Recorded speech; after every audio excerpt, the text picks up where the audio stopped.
daudzi skrien. Daudz arī neskrien. Nu, es esmu pie tiem, kuri skrien.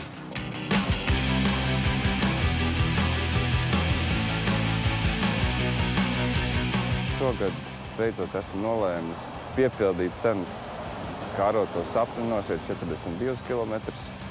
Kaut gan sev es vienmēr esmu teicis pie 21. kilometra, kad tu finišē, kad tie ir mani griesti, tad izrādās trenējoties var mazliet uztrenēties vairāk to izturību.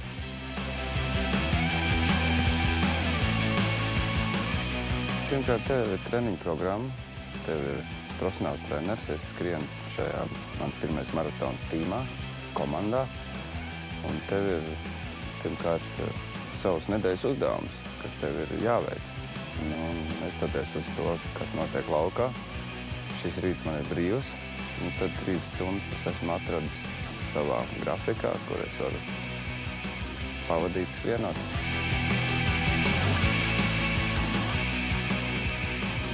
Atceros pirms pusotru mēnešu, ka treneris Romāns Melders teica, ka tagad 2 stundās jānoskrien ir 20 kilometri.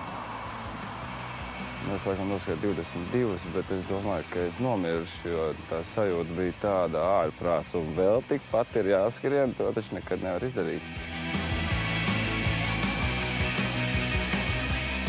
Drēbes atkal no jauna jāpērk, jo nekas vairs neder.